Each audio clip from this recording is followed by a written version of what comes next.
Good morning, everybody. This is the day the Lord has made. We shall rejoice and be glad in it. It is time to read the word of the Lord. We're going through the Bible, 90 days. Today is day number 12. Knocking it out, y'all. There's 78 more days left. Monday through Friday, we're reading the Bible. Good morning, good morning, good morning. I'm your host, Pastor Kellen Brooks. We're going through the Bible. Listen, man should not live by bread alone, but by every word that proceeds out of the mouth of God. Y'all, the Bible is food. Indeed. The B-I-B-L-E. That's the book for me. Standing on the word of God, the B-I-B-L-E. When we were kids, we'd holler out, Bible. That's what we're doing here today, y'all. Thank you, Pastor Smith. Good to have you on. God bless those that are watching all over. God bless you, God bless you, God bless you. Good morning, good morning. Oh, Michigan is in. New York is in. Where are you watching from? Let me know where you are. I'd love to shout you out. Love to say hello to you. Good to see the saints.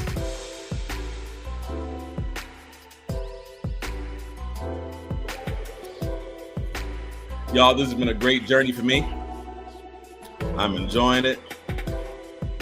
Y'all, I've been conditioning my voice, doing vocal exercises to increase my stamina so I can read long and not be cracking. It's been a beautiful thing. Learning so many things, seeing things in the Bible that I may not have seen before. And it's amazing. The Bible really is alive. And that's what the word says about itself. That the word of God is quick, it's alive, it's powerful, sharper than any two-edged sword. So we're excited about the word today. We're in Numbers chapter 31, and we're going through Deuteronomy chapter 4. Numbers 31, chapter 4. Listen, if you want to learn more about me, about our ministry, about our church, then it's scrolling on the bottom. Go to kellenbrooks.com, learn more about me. Follow me at kbrooks. Visit myptchurch.org. Visit philoschurch.org. Learn about everything that we're doing here in the ministry. The Lord is blessing in Inkster and in the Dearborn, Detroit area, and we're glad about it. All right, that's it for announcements today. We're going to Numbers chapter 31. And as always, I love to pray the Psalms. And the Psalms says, show us wonderful things out of the law, out of your word. And that's our prayer today, that the Lord would show us wonderful things out of thy law. As we read it today, though we're not studying it today, we're just reading it. Revelation says that there's a blessing in hearing the words of this prophecy. So just even that are able to read along, even if you're just able to listen to the word is going to be a blessing to you. So Father God, we thank you for the word in Jesus' name. Amen. Numbers chapter 31. Let's start reading. Then the Lord said to Moses, on behalf of the people of Israel, take revenge on the Midianites for leading them into idolatry. After that, you will die and join your ancestors. So Moses said to the people, choose some men and arm them to fight the Lord's war of revenge against Midian. From each tribe of Israel, send 1,000 men into battle. So they chose 1,000 men from each tribe of Israel, a total of 12,000 men armed for battle. Then Moses sent them out, 1,000 men from each tribe, and Phinehas, son of Eleazar the priest, led them into battle. They carried along the holy objects of the sanctuary and the trumpets for sounding the charge. They attacked Midian as the Lord had commanded Moses, and they killed all the men. All 5 of the Midianite kings, Evi, Rechem, Zur, Hur, and Reba, died in the battle. They also killed Balaam, son of Beor, with the sword. Then the Israelite army captured the Midianite women, children, and seized their cattle and flocks and all their wealth as plunder. They burned all the towns and villages where the Midianites lived. After they had gathered the plunder and captives, both people and animals, they brought them all to Moses and Eleazar the priest, and to the whole community of Israel, which was camped on the plains of Moab beside the Jordan River, across from Jericho. Moses, Eleazar the priest, and all the leaders of the community went to meet them outside the camp. But Moses was furious with all the generals and captains who had returned from the battle. "Why have you let all the women live?" he demanded. "These are the very ones who follow Balaam's advice and caused the people of Israel to rebel against the Lord at Mount Peor. They are the ones who caused the plague to strike the Lord's people. So kill all the boys and all the women who have had intercourse with the man. Only the young girls who are virgins may live. You may keep them for yourselves. And all of you who have killed anyone or touched a dead body must stay outside the camp for 7 days. You must purify yourselves and your captives on the 3rd and 7th days. Purify all your clothing too, and everything made of leather, goat, or wood." Then Eleazar the priest said to the men who were in battle, "The Lord has given Moses this legal requirement. Anything made of gold, silver, bronze, iron, tin, or lead, that is, all metals that do not burn, must be passed through the fire in order to be made ceremonially pure. These metal objects must then be further purified with the water of purification, but everything that burns must be purified by the water alone. On the 7th day, you must wash your clothes and be purified, then you may return to the camp." And the Lord said to Moses, "You and Eleazar the priest and the family leaders of each tribe are to make a list of all the plunder taken in the battle, including the people and animals. Then divide the plunder into 2 parts and give half to the men who fought the battle and half to the rest of the people. From the army's portion, first give the Lord his share of the plunder, 1 of every 500 of the prisoners of the cattle, donkeys, sheep, and goats. Give this share of the army's half to Eleazar the priest as an offering to the Lord. From the half that belongs to the people of Israel, take 1 of every 50 of the prisoners and of the cattle, donkeys, sheep, goats, and other animals. Give this share to the Levites, who are in charge of maintaining the Lord's tabernacle." So Moses and Eleazar the priest did as the Lord commanded Moses. The plunder remaining from everything the fighting men had taken totaled 675,000 sheep and goats, 72,000 cattle, 61,000 donkeys, and 32,000 virgin girls. Half of the plunder was given to the fighting men. It totaled 337,500 sheep and goats, of which 675 were the Lord's share, 36,000 cattle, of which 72 were the Lord's share, 30,500 donkeys, of which 61 were the Lord's share, and 16,000 virgin girls, of whom 32 were the Lord's share. Moses gave all the Lord's share to Eleazar the priest, just as the Lord had directed him.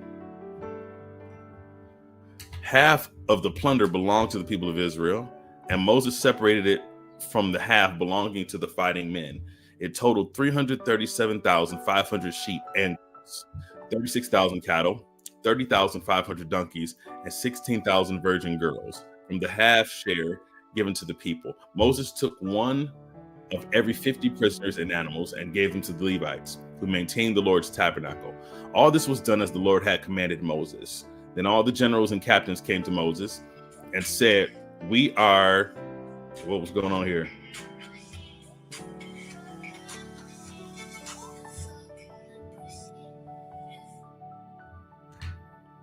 Oh, it's going crazy here. Sorry, y'all. I never had this happen.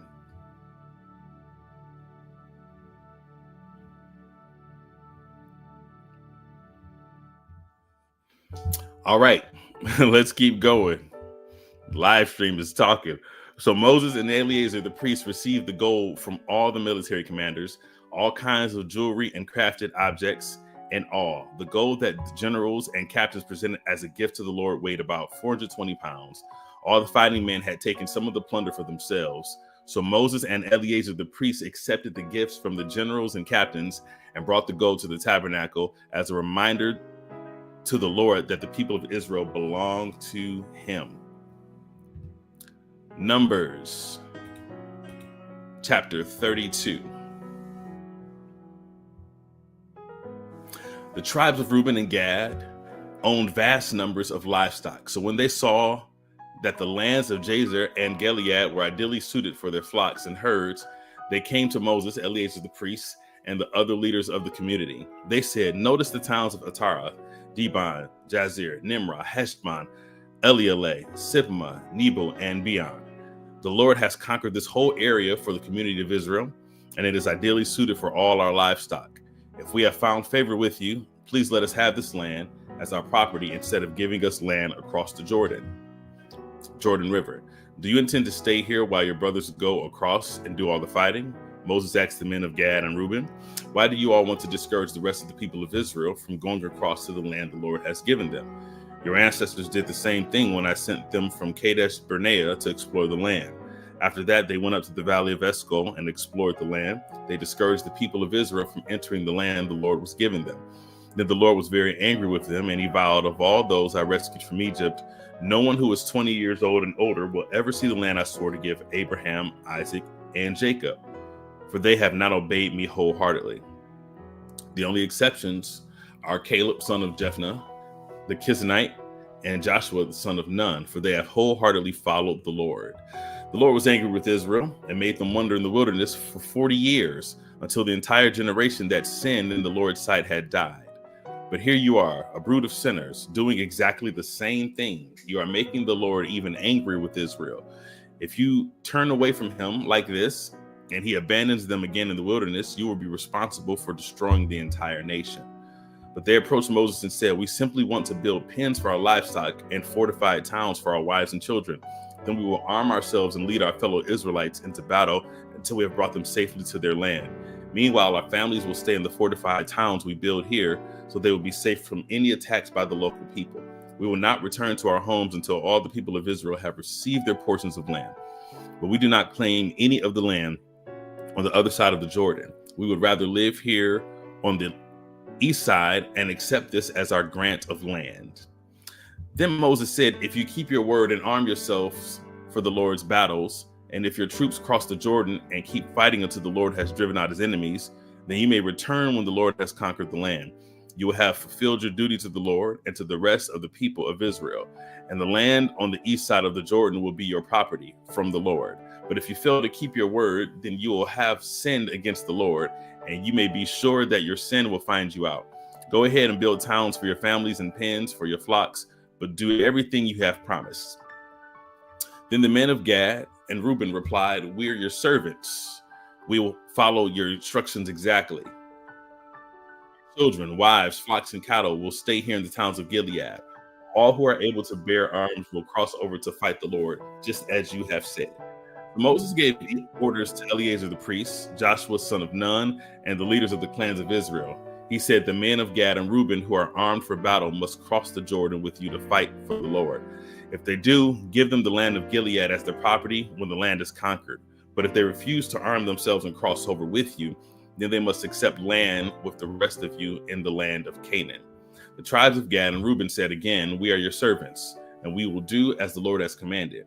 We will cross the Jordan into Canaan fully armed to fight for the Lord, but our property will be here on this side of the Jordan. So Moses assigned the land to the tribes of Gad, Reuben, and half tribe of Manasseh, son of Joseph.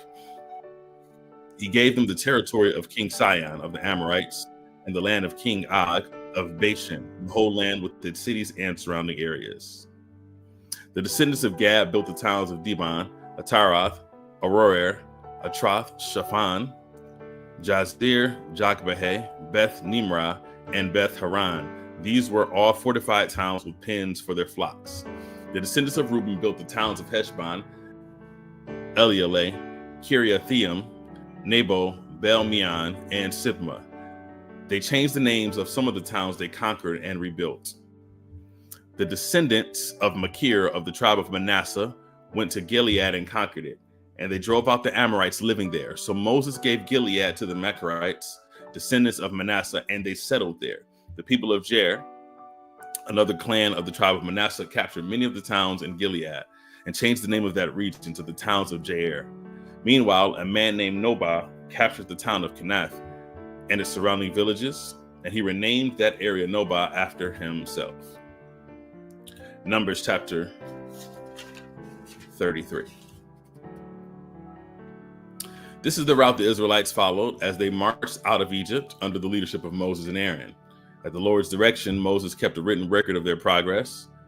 These are the stages of their march, identified by different places where they stopped along the way.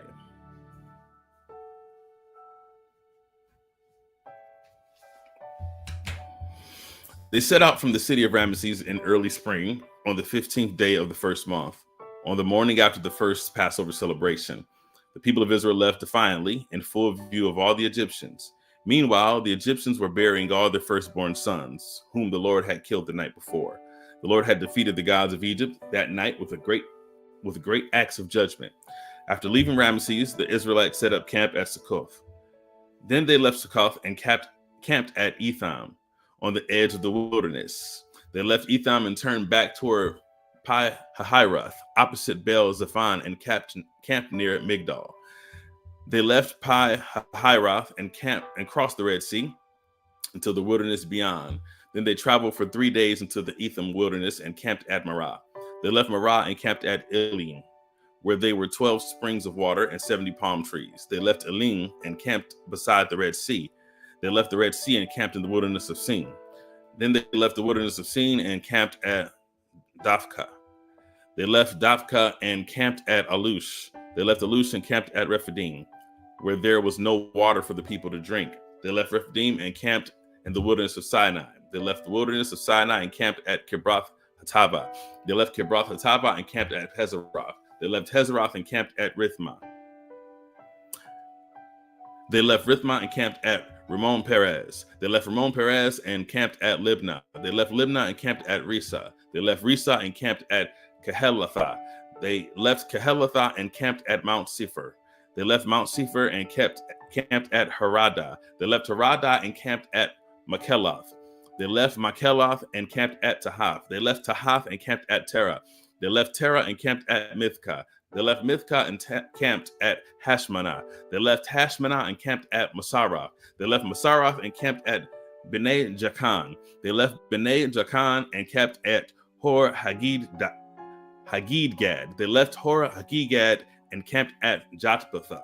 They left Jotbatha and camped at Abranah. They left Abranah and camped at Ezion Geber. They left Ezion Geber and camped at Kadesh in the wilderness of Zin. They left Kadesh and camped at Mount Hor at the border of Edom. While they were at the foot of Mount Hor, Aaron the priest was directed by the Lord to go up to the mountain, and there he died. This happened in midsummer, on the first day of the first month of the 40th year after Israel's departure from Egypt. Aaron was 123 years old when he died there on Mount Hor. At that time, the Canaanite king of Arad, who lived in the Negev in the land of Canaan, heard that the people of Israel were approaching his land. Meanwhile, the Israelites left Mount Hor and camped at Zelmanah. They left Zelmanah and camped at Punan.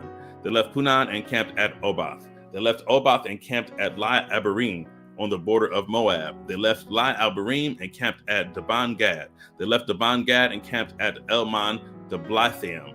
They left Elman Deblathaim and camped in the mountains east of the river near Nebo. They left the mountains east of the river and camped on the plains of Moab beside the Jordan River, across from Jericho. Along the Jordan River, they camped from Beth Jeshimoth as far as the meadows of Acacia on the plains of Moab. While they were camped near the Jordan River on the plains of Moab, opposite Jericho, the Lord said to Moses, "Give the following instructions to the people of Israel. When you cross the Jordan River into the land of Canaan, you must drive out all the people living there. You must destroy all their carved and molten images and demolish all their pagan shrines. Take possession of the land and settle in it, because I have given it to you to occupy. You must distribute the land among the clans by sacred lot in proportion to their size. A larger portion of land will be allotted to each of the larger clans, and a smaller portion will be allotted to each of the smaller clans. The decision of sacred lot is final. In this way, the portions of the land will be divided among your ancestral tribes. But if you fail to drive out the people who live in the land, those who remain will be like splinters in your eyes and thorns in your side. They will harass you in the land where you live, and I will do to you what I had planned to do to them." Numbers chapter 34. Then the Lord said to Moses, "Give these instructions to the Israelites. When you come into the land of Canaan, which I am giving you as your special possession, these will be the boundaries. The southern portion of your country will extend from the wilderness of Zin along the edge of Edom. The southern boundary will begin on the east at the Dead Sea. It will then run south past Scorpion Pass in the direction of Zin. Its southernmost point will be Kadesh Barnea, from which it will go to Hazar Adar and on to Asman. From Asman, the boundary will turn toward the brook of Egypt and end at the Mediterranean Sea. Your western boundary will be the coastline of the Mediterranean Sea. Your northern boundary will begin at the Mediterranean Sea and run east to Mount Hor, then to Lebo Hamath, and on through Zedad and Zephron to Hazar Enan. This will be your northern boundary. The eastern boundary will start at Hazar Enan and run south to Shepham, then down to Riblah on the east side of Ain. From there, the boundary will run down along the eastern edge of the Sea of Galilee, and then along the Jordan River to the Dead Sea. These are the boundaries of your land. Then Moses told the Israelites, this territory is the homeland you are to divide among yourselves by sacred lot. The Lord has commanded that the land be divided among 9.5 remaining tribes.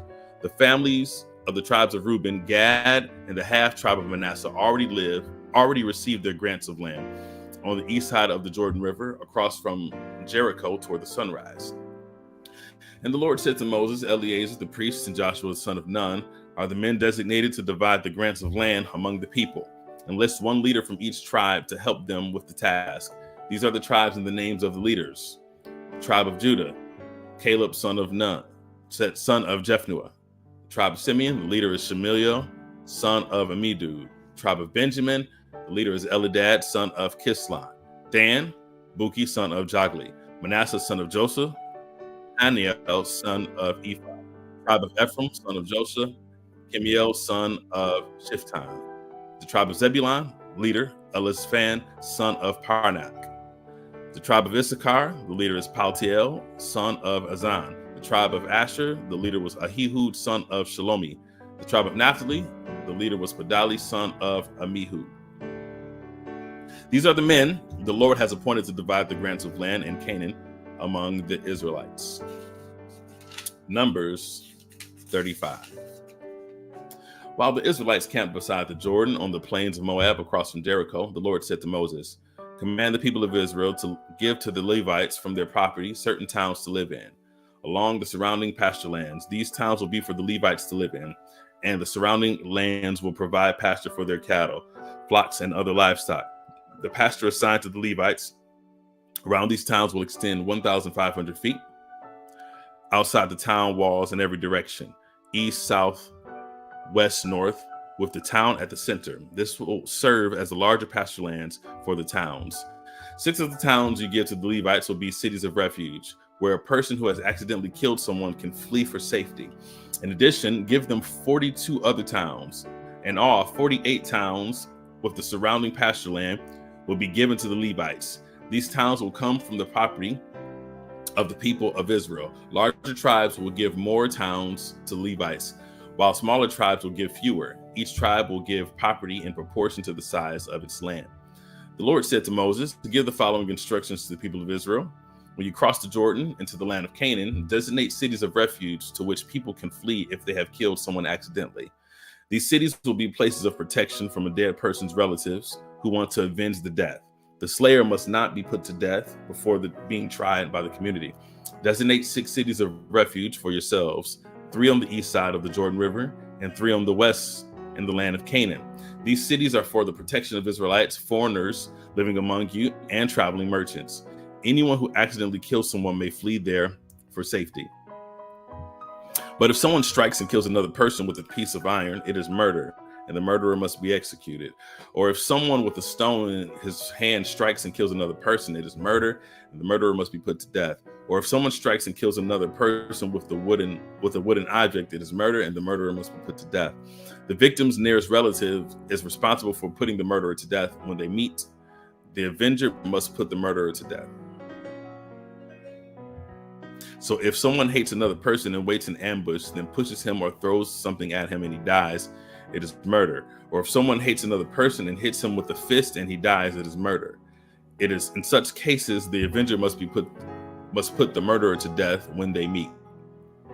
But suppose someone pushes another person without having shown previous hostility, or throws something that unintentionally hits another person, or accidentally drops a huge stone on someone though they were not enemies, and the person dies. If this should happen, the community must follow these regulations in making the judgment between the slayer and the avenger, the victim's nearest relative.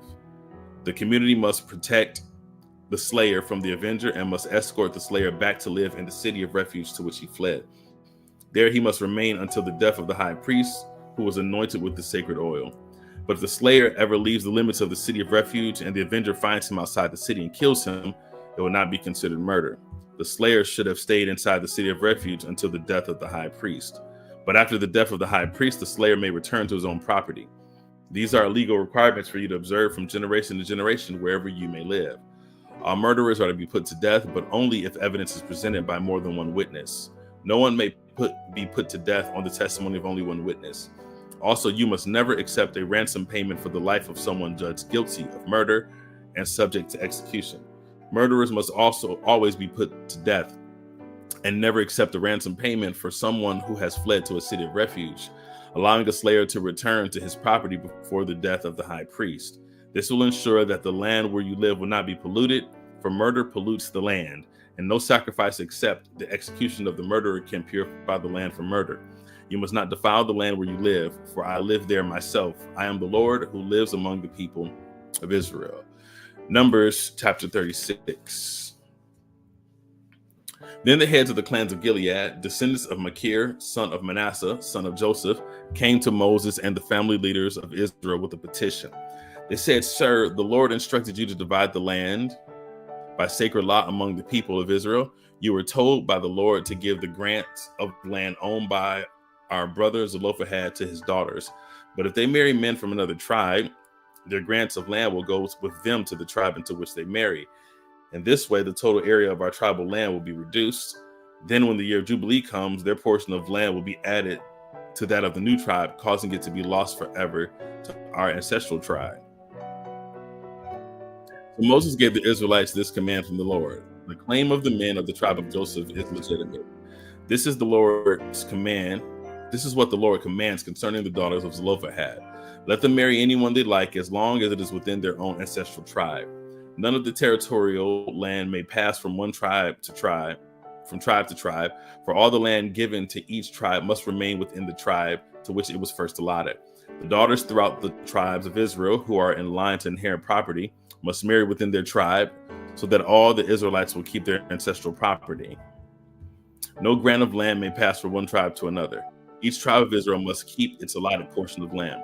The daughters of Zelophehad did as the Lord had commanded Moses. Mahlah, Tirzah, Hoglah, Milcah, and Noah, all married cousins on their father's side. They married into the clans of Manasseh, son of Joseph. Thus their inheritance of land remained with their ancestral tribe.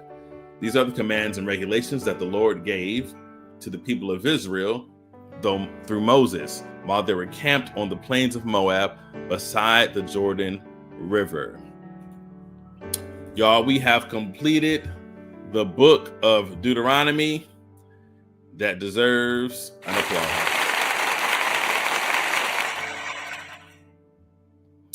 All righty.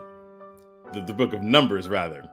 We have made it to the book of Deuteronomy. Deuteronomy chapter 1. Let's read. These are the words that Moses spoke to all the people of Israel while they were in the wilderness east of the Jordan. They were camped in the Jordan Valley near Supt, between Paran on one side and Tophel, Laban, Hazeroth, and Dizahab on the other. Normally, it only takes 11 days to travel from Mount Sinai to Kadesh Barnea, going by way of Mount Seir. But 40 years after the Israelites left Egypt, on the first day of the 11th month, Moses addressed the people of Israel, telling them everything the Lord had commanded him to say. This took place after he had defeated King Sihon of the Amorites, who ruled in Heshbon, and at Edrei had defeated King Og of Bashan, who ruled in Ashtaroth. While the Israelites were in the land of Moab, east of the Jordan River, Moses carefully explained the Lord's instructions as follows. When we were at Mount Sinai, the Lord our God said to us, "You have stayed at this mountain long enough. It is time to break camp and move on. Go to the hill country of the Amorites and to all the neighboring regions, the Jordan Valley, the hill country, the western foothills, the Negev, the coastal plain. Go to the land of the Canaanites and to Lebanon, and all the way to the great Euphrates River. Look, I am giving this land to you. Go in and occupy it, for it is the land the Lord swore to give your ancestors, Abraham, Isaac, and Jacob, and to all their descendants." Moses continued, "At that time I told you, you are too great a burden for me to carry all by myself.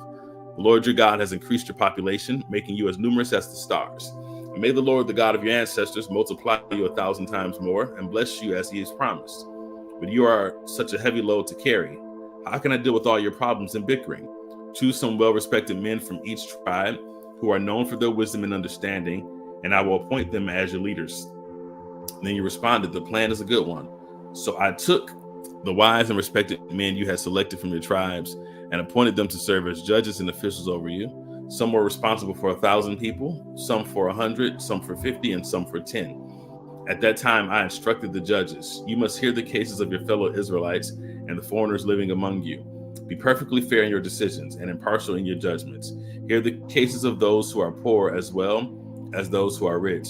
Don't be afraid of anyone's anger, for the decision you make is God's decision. Bring me any cases that are too difficult for you, and I will handle them." At that time, I gave you instructions about everything you were to do. Then, just as the Lord God, our God commanded us, we left Mount Sinai and traveled throughout the great and terrifying wilderness, as you yourselves remember, and headed toward the hill country of the Amorites. When we arrived at Kadesh Barnea, I said to you, "You have now reached the hill country of the Amorites that the Lord our God is giving us. Look, he has placed the land in front of you. Go and occupy it as the Lord, the God of your ancestors, has promised you. Don't be afraid, don't be discouraged." But you all came to me and said, "First, let's send out scouts to explore the land for us. They will advise us on the best route to take and which towns we should enter." This seemed like a good idea to me, so I chose 12 scouts, one from each of your tribes, then headed for the hill country and came to the valley of Vesco and explored it. They picked some of its fruit and brought it back to us, and they reported, "The land our God has given us is indeed a good land. But you rebelled against the command of the Lord your God and refused to go in. You complained in your tents and said, 'The Lord must hate us. That's why he has brought us here from Egypt and hand us over to the Amorites to be slaughtered. Where can we go? Our brothers have demoralized us with their report. They tell us the people of the land are taller and more powerful than we are, and the towns are large, walls rising high into the sky. We even saw giants there, and the sinners play that. But I said to you, don't be shocked or afraid of them. The Lord your God is going ahead of you. He will fight for you, just as you saw him do in Egypt. And you saw how the Lord your God cares for you along the way as you traveled through the wilderness, just as a father cares for his child. Now he has brought you to this place. But even after all he did, you refused to trust the Lord your God. He goes before you, looking for the best places to camp, guiding you with a pillar of fire by night and a pillar of cloud by day. When the Lord heard your complaining, he became very angry. So he solemnly swore, not one of you from this wicked generation will live to see the good land I swore to give your ancestors, except Caleb, son of Jephunneh. He will see this land because he has followed the Lord completely. I will give to him and his descendants some of the very land he explored during this scouting mission. The Lord was also angry with me because of you. He said to me, Moses, not even you will enter the promised land. Instead, your assistant Joshua, son of Nun, will lead the people into the land. Encourage him, for he will lead Israel as they take possession of it. I will give the land to your little ones, your innocent children. You were afraid they would be captured, but they will be the ones who occupy it. As for you, turn around now and go back through the wilderness toward the Red Sea. Then you confess, we have sinned against the Lord. We will go into the land and fight for it, as the Lord our God has commanded us. So your men strapped on their weapons, thinking it would be easy to attack the hill country. But the Lord told me to tell you, do not attack, for I am not with you. If you go ahead on your own, you'll be crushed by your enemies. This is what I told you. You would not listen. Instead, you again rebelled against the Lord's command and arrogantly went into the hill country to fight. But the Amorites who lived there came out against you. They chased and battered you all the way from Mount Seir to Hormah. And you returned and wept before the Lord, but you refused to listen, so you stayed there at Kadesh for a long time. Deuteronomy 2. Then we turned around and headed back across the wilderness toward the Red Sea, just as the Lord had instructed me. And we wandered around in the region of Mount Seir for a long time. Then at last, the Lord said to me, "You've been wandering around in this hill country long enough. Turn to the north. Give these orders to the people. You will pass through the country belonging to your relatives, the Edomites, the descendants of Esau. The Edomites will feel threatened, so be careful. Do not bother them, for I have given them all the hill country around Mount Seir as their property. And I will not give you even 1 square foot of their land. If you need food to eat or water to drink, pay them for it. For the Lord your God has blessed and everything you have done. He has watched every step of this great wilderness. During these 40 years, the Lord your God has been with you, and you have lacked nothing. So we bypassed the territory of our relatives, the descendants of Esau who lived in Seir. We avoided the road through the Araba Valley that comes up from Elath and Eziah and Geber. Then as we turned north along the desert route to Moab, the Lord warned us, do not bother the Moabites, the descendants of Lot, or start a war with them. I have given them Ar as their property, and I will not give you any of their land. A race of giants called the Emites had once lived in the area of Ar. They were as strong and numerous and tall as the Anakites, another race of giants. Both the Emites and the Anakites are also known as the Rephaites. Some of the Moabites called them Emites. In earlier times, the Horites had lived in Seir, but they were driven out and displaced by the descendants of Esau, just as Israel drove out the people of Canaan when the Lord gave Israel their land. Moses continued, and the Lord said to us, get moving, cross the Zered brook. So we crossed the brook. 38 years passed from the time we first left Kadesh Barnea until we finally crossed the Zered brook. By then, all the men old enough to fight in battle had died in the wilderness, as the Lord had vowed would happen. The Lord struck them down until they had been eliminated from the community. When all the men of fighting age had died, the Lord said to me, today you will cross the border of Moab at Ar and enter the land of the Ammonites, the descendants of Lot. Do not bother them or start a war with them. I have given the land of Ammon to them as their property, and I will not give them any of their land. That area was once considered the land of the Rephaites, who had lived there. Though the Ammonites called them Zamzumites, they were also as strong and numerous and tall as the Anakites. But the Lord destroyed them so the Ammonites could occupy their land. He had done the same for the descendants of Esau who lived in Seir, where he destroyed the Horites so they could settle there in their place. The descendants of Esau live there to this day. A similar thing happened when the Kaphtorites from Crete invaded and destroyed the Abites, who lived in villages in the area of Gaza. Moses continued, then the Lord said, now get moving, cross the Arnon Gorge. Look, I will hand over to you Sihon the Amorite, king of Heshbon, and I will give you this land. Attack him and begin to occupy the land. Beginning today, I will make people throughout the land terrified because of you. When they hear reports about you, they will tremble with dread and fear. Moses continued, from the wilderness of Edomoth, I sent ambassadors to King Sihon of Heshbon with this proposal of peace. Let us travel through your land. We will stay on the main road and won't turn off into the fields or on the side. Sell us food to eat and water to drink, and we will pay for it. All we want is permission to pass through your land. The descendants of Esau who lived in Seir allowed us to go through their country, and so did the Moabites who lived in Ar. Let us pass through until we cross the Jordan into the land our God has given us. King Sihon of Heshbon refused to allow us to pass through because the Lord your God made Sihon stubborn and defiant, so he could help you defeat him, as he has now done. Then the Lord said to me, look, I have begun to hand King Sihon and his land over to you. Begin now to conquer and occupy his land. Then King Sihon declared war on us and immobilized his forces at Jahaz. The Lord our God handed him over to us, and we crushed him, his sons and all his people. We conquered all his towns, completely destroyed everyone, men, women, and children. Not a single person was spared. We took all the livestock and plunder for ourselves, along with anything of value from the towns we ransacked. The Lord our God also helped us conquer Aroer on the edge of the Arnon Gorge, and the town in the gorge, and the whole area as far as Gilead. No town had walls too strong for us. However, we avoided the land of the Ammonites all along the Jabbok River and the towns in the hill country, all the places the Lord our God had commanded us to leave alone. Deuteronomy chapter 3. Wow, that quickly we're coming towards the end. Those are just coming in. We're reading the Bible in 90 days. We're on Deuteronomy chapter 3. Next, we turned and headed for the land of Bashan.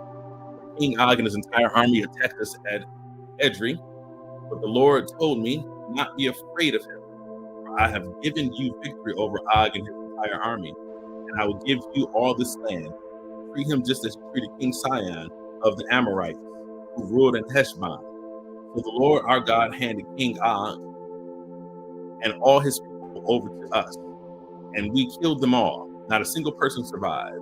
We conquered all 60 of his towns, the entire Orgog region, and his kingdom of Bashan. Not a single town escaped our conquest. These towns were all fortified, high walls, and barred gates. We also took many unwalled villages at the same time. We completely destroyed the kingdom of Bashan, just as we had destroyed King Sihon of Heshbon. We destroyed all the people in every town. We conquered men, women, and children alike, and we all kept the livestock for ourselves and took plunder from the town. So we took the land of the 2 Amorite kings east of Jordan River, all the way from the Arnon Gorge to Mount Hermon. Mount Hermon is called Sirion by the Sidonians, and the Amorites called it Sinir. We had now conquered all the cities on the plateau and all Gilead and Bashan, as far as the towns of Salake and Edria, which were part of Og's kingdom in Bashan. King Og of Bashan was the last survivor of the giant Riphaites. His bed was made of iron and was more than 13 feet long and 6 feet wide. It could be seen in the Ammonite clan of Rabbah. When we took possession of this land, I gave to the tribes of Reuben and Gad the territory belonging to Aurora, along the Arnon Gorge, half of the hill country of Gilead with its towns. And I gave the rest of Gilead and all of Bashan, Og's former kingdom, to the half tribe of Manasseh. This entire Argob region of Bashan is known as the land of the Rephaites. Jair, a leader from the tribe of Manasseh, conquered the whole Argob region in Bashan, all the way to the border of the Gershonites and Maccathites. Jair renamed this region after himself, calling the towns of Jair as is still known today. I gave Gilead to the clan of Machir, but I also gave part of Gilead to the tribes of Reuben and Gad. The area I gave them extended from the middle of Arnon Gorge in the south to the Jabbok River on the Ammonite frontier. They also received the Jordan Valley all the way from the Sea of Galilee down to the Dead Sea, with the Jordan River serving as the western boundary. To the east were the slopes of Pisgah. At that time, I gave this command to the tribes that would live east of the Jordan. Although the Lord your God has given you this land as your property, all your fighting men must cross the Jordan ahead of your Israelite relatives, armed and ready to assist them. The wives, children, and numerous livestock, however, may stay behind in the towns I have given you. When the Lord has given security to the rest of the Israelites, as he has to you, and when they occupy the land the Lord your God is giving them across the Jordan River, you may all return here to the land I have given you. At that time I gave Joshua this charge. You have seen for yourself everything the Lord your God has done to these kings. He will do the same to all the kingdoms on the west side of the Jordan. Do not be afraid of the nations here, for the Lord your God will fight for you. At that time I pleaded with the Lord and said, O sovereign Lord, you have only begun to show your greatness and the strength of your hand to your servant. Is there any God in heaven or on earth who performs such great mighty deeds as you do? Please let me cross the Jordan to see the wonderful land on the other side, the beautiful hill country and the Lebanon mountains. But the Lord was angry with me because and he would not listen to me. That's enough, he declared. Speak of it no more. But go up to the peak and look over the land in every direction. Take a good look, but you may not cross the Jordan River. Instead, Joshua and courage and strength him. He will lead people across the Jordan. He will give them all the land you now see for you at the possession. So we stayed in the valley of Peor. We have arrived at our penultimate chapter 4.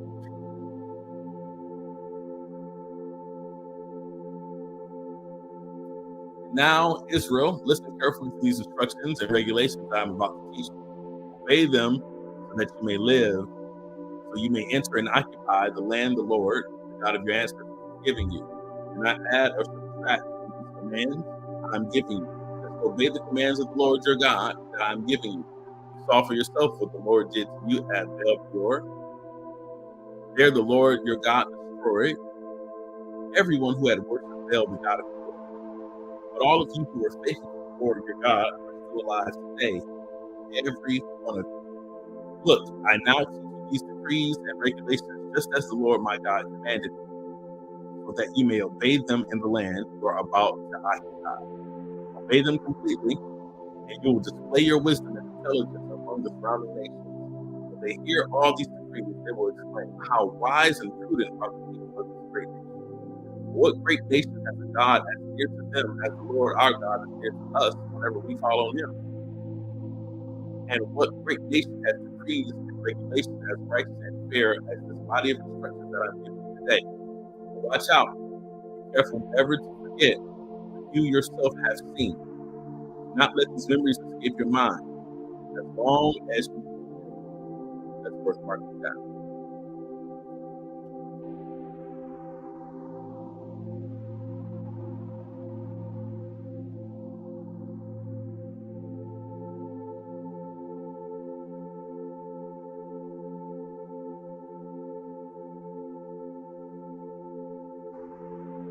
Verse number 10, Deuteronomy chapter 4, never forget the day when you stood before the Lord your God at Mount Seir, where he told me, summon the people before me, and I will personally instruct them, and they will learn to fear me as long as they live, and they will teach the children to fear me also.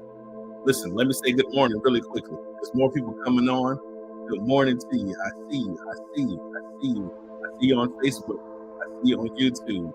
I see you on Instagram. Good morning. Good morning. Y'all, we're almost there. We're almost there.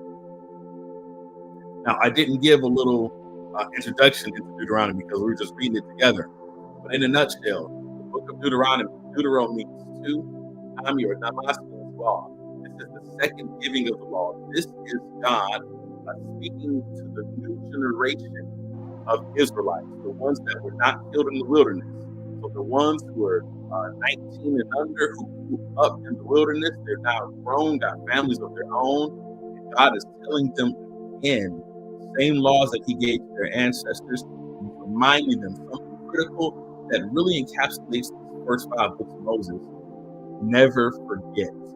Don't forget what God has done. Don't forget what he has taught. Don't forget how he handled generations before. Use the memory of the past to impact your present and secure your future. The book of Deuteronomy is the second giving of the law so that this new generation can be ready to live in the promised land. Let's continue reading Deuteronomy chapter 4, verse 11. You came near and stood at the foot of the mountain, while flames from the mountain shot into the sky. The mountain was shrouded in black clouds and deep darkness, and the Lord spoke to you from the heart of the fire. You heard the sound of his words, but you didn't see his form. There was only a voice. He proclaimed his covenant, the 10 commandments, which he commanded you to keep, and which he wrote on 2 stone tables. It was at that time that the Lord commanded me to teach you his decrees and regulations, so you would obey them in the land you are about to occupy. But be very careful. You did not see the Lord's form on the day he spoke to you from the heart of the fire at Mount Sinai. So do not corrupt yourselves by making an idol in any form, whether of a man or a woman, an animal on the ground, a bird in the sky, a small animal that scurries along the ground, or a fish in the deepest sea. When you look up into the sky and see the sun, moon, and stars, all the forces of heaven, don't be seduced into worship. The Lord your God gave them to all the peoples of the earth. Remember that the Lord rescued you from the iron smelting furnace of Egypt in order to make you his very own special people, his very own people and his special possession, which is what you are today. The Lord was angry with me because of you. He vowed that I would not cross the Jordan River into the good land the Lord your God is giving you as a special possession. You will cross the Jordan to occupy the land, but I will not. Instead, I will die here on the east side of the river.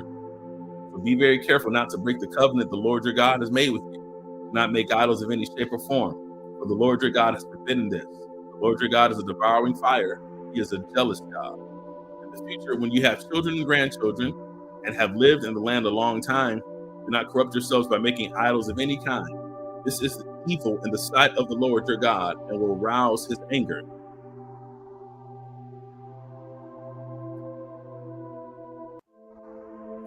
Oh, let's delete something here. All right, let's keep going. Verse 26. Today I will call on heaven and earth as witnesses against you. If you break my covenant, you will quickly disappear from the land you are crossing the Jordan to occupy. You will live there only a short time, and you will be utterly destroyed. For the Lord will scatter you among the nations, where only a few of you will survive. There, in a foreign land, you will worship idols made from wood and stone, gods that neither see nor hear nor eat nor smell. But from there, you will search again for the Lord your God. And if you search for him with all your heart and soul, you will find him.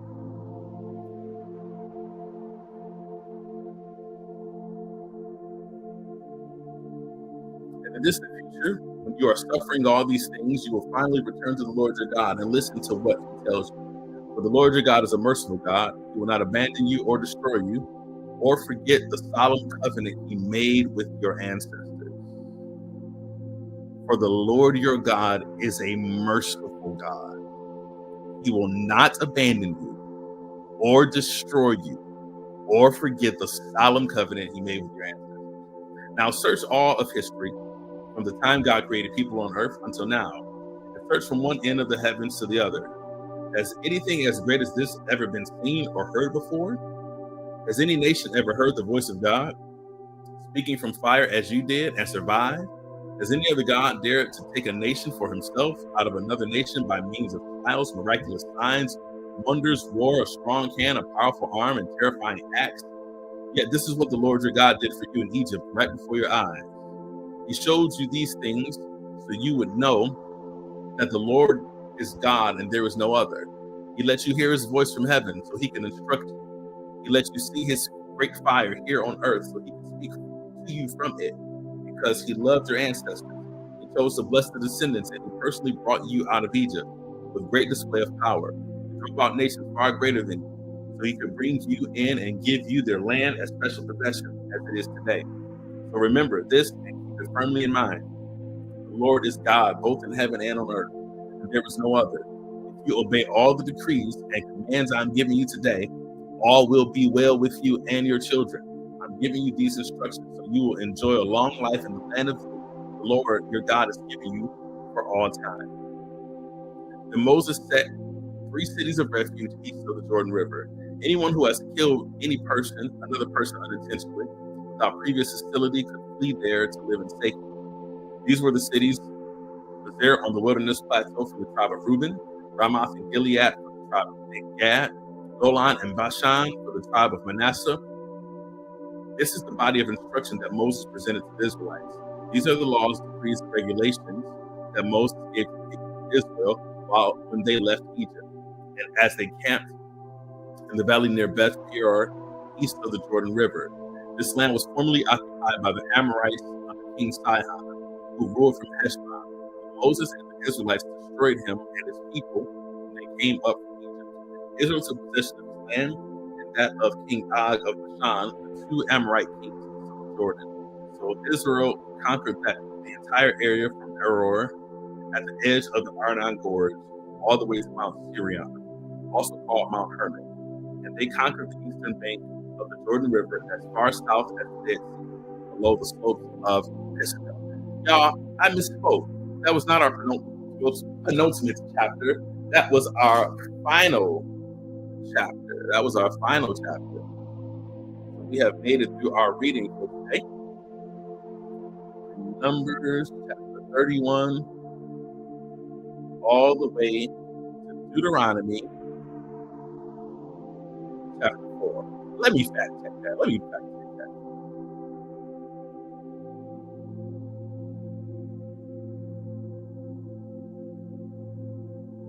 Make sure we finish. Oh my goodness.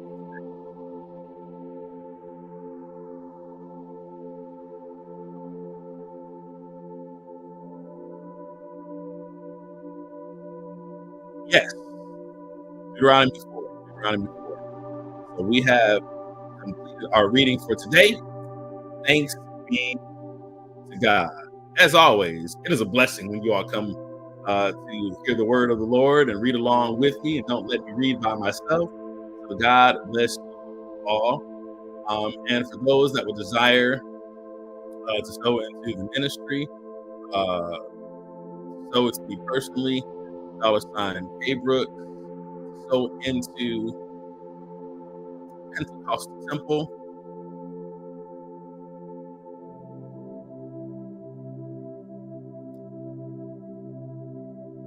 It is scrolling at the bottom of your screen. Text to give. Text My Pizza Church to 77977. You can give online, mypizzachurch.org. You can give by Zelle, info@pizzachurch.net, scrolling at the top. And also, if you desire to sow into Philo's Church, for watching for Philo's Church, and we'll set that up for you to see in just a moment.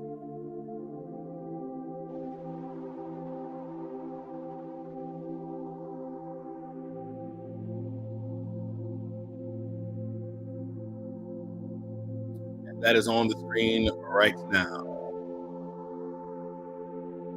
So 3 ways that you can sow today. If you're watching Philo's Church, info at philos.church for Zelle, $ Philo's Church for Cash App, at Philo's Church. For PayPal, for me personally, desire to sow, $ K Brooks. And also, Temple, if you desire to sow. It'll be scrolling at the bottom of the screen or the top of your screen, wherever you are watching from.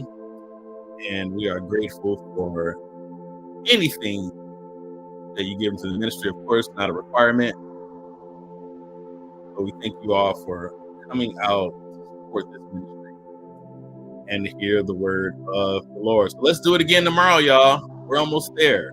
Tomorrow is Thursday. We'll be reading a little bit more with Deuteronomy. And I hope and pray that today is a blessed day for you. I pray God keeps you, blesses you, and surprises you today in ways that you didn't see.